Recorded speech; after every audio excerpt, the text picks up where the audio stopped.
people feel in the area, please watch the film Sustainable on Paper. It's online since yesterday. It's not very well made because we bought the camera just 2 days before leaving to Brazil, but I think we have succeeded in telling the story quite well and letting the people speak, which FSC not always does, or actually never does. I will go to the second point, which is the certification process. Now, FSC says it's the best and the most democratic system, and it's very true. It is a very democratic system. It has 3 chambers that take all the decisions. There is an environmental chamber with all the NGOs, and you can be a part of it if you are an NGO, with Greenpeace and WWF and many other NGOs. And then there is a social chamber with unions and other social organizations involved. And then there is an economic chamber where also the industry, the paper, wood, biomass industry now can have its say. So it's very beautiful. Everybody has has an equal vote. And it even goes further than that. There's also an equal vote between the north and the south. So on paper, it's really, really beautiful. But there is one little problem, and that is these chambers and this organization hasn't got anything to say on the actual certification on the field. Because this is done by 26, I think, accredited certification companies. So those are certifiers, those are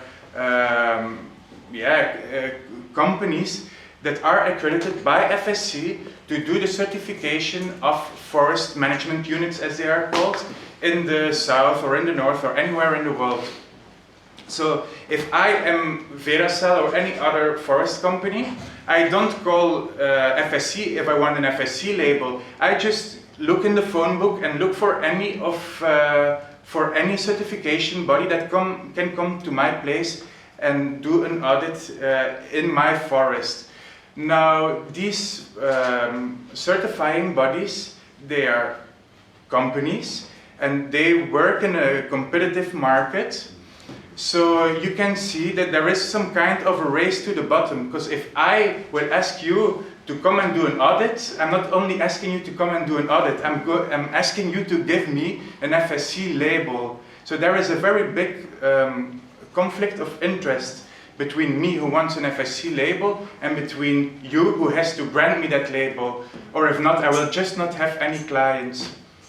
Now, there are 26 certification bodies, but according to Simon Council, who is here, 4 of them represent 80% of all the certifications, even more than 80% of all the certifications by FSC. And those 4 are SGS, which is a very known certifier and verificator, and there is SCS, there is Smartwood, and there is Rainforest Alliance. And these 4 are just, they are just too big to fail. If any of those 4 would be suspended because they are doing their work so badly, the whole FSC system could just collapse because they are just too important. So these 3 chambers of FSC, they have actually constructed a Frankenstein monster. It lost its complete control over its core business, the certification of forest management. And I will give you maybe one example. There is an English company, the New Forest Company, that has tree plantations in Uganda. And on the land where now these tree plantations are certified by FSC, by the way, 20,500 farmers, I think, were evicted from that land, often violently. Now,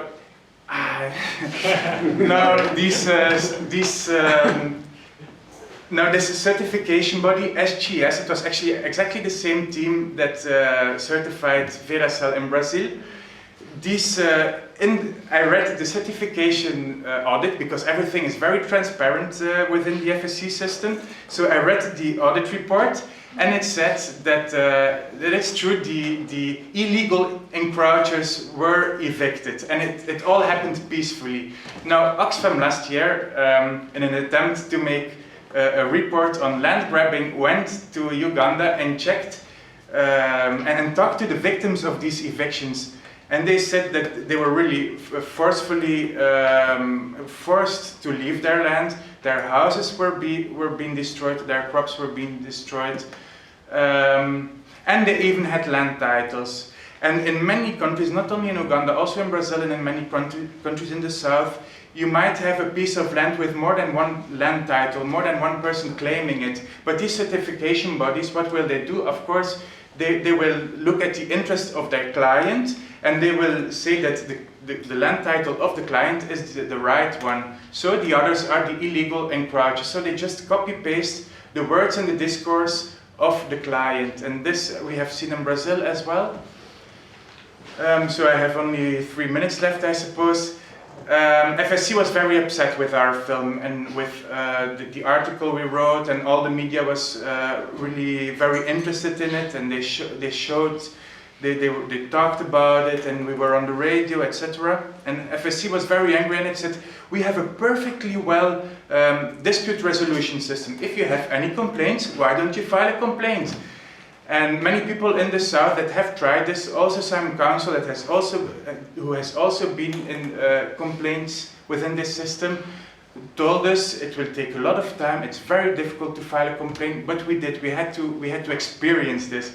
So we filed a complaint with 22 elements, and it took 2 years when all the commotion was already finished. Nobody talked about it anymore. That FSC showed in its somewhere in its hidden on its web page that FSC is, after all, after 2 years of investigation, is a right certificate holder. So it's there were only two small shortcomings.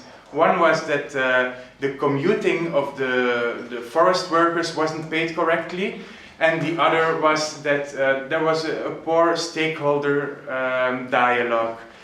So, you know, we were talking about huge pollution, we were talking about food security, we were talking about, and we were talking about 900 lawsuits, we were talking about criminal lawsuits, we were talking about 1,200 hectares of rainforest that was being chopped down, and they reduced it to two small elements that Veracel has to work about.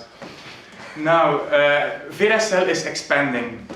It's going from 100,000 hectares of eucalyptus trees to 200,000 hectares of eucalyptus trees because the paper industry is booming, of course, and the export is going really well. So the conflicts are already rising. There was an NGO worker in the area that wrote us that there is like a climate of war at this moment. Landless farmers organizations like the MST are occupying more land. They are burning land, they are growing crops on FSC, on Veracel plantations. The indigenous are angry, everybody is angry. Veracel already has its environmental licenses to do the duplication, and there is no doubt anymore in my mind that Veracel will get this FSC label for this duplication. So these problems are huge. It is not only Veracel. In the world there are many Veracels. And I mean, this case has been a symbolic case even before we went to Brazil. We reopened the case, but it stays a controversial case. But there are many cases where the civil society is a lot less organized, where people just don't have local NGOs that can file complaints, that have contact with people in the north. So this problem of FSC and its certification is really huge, and now it will get only worse because FSC is always expanding. First it was only natural forests, then it was industrial tree plantations, then it was paper, now it is biomass. And if there are new things to certify within the forest sector, it will do it. And there is just no limit for certification. So the thing you can ask, and I will finish with this, the thing, if the demand is not sustainable, how can you ever have a sustainable supply, even with the best certification standard or sustainability? It's impossible. So this is what I wanted to say. And I would ask you, please check the film. It's online since yesterday. Share it with everybody you know that might be interested, and maybe take actions. Maybe, yeah, whatever. Right.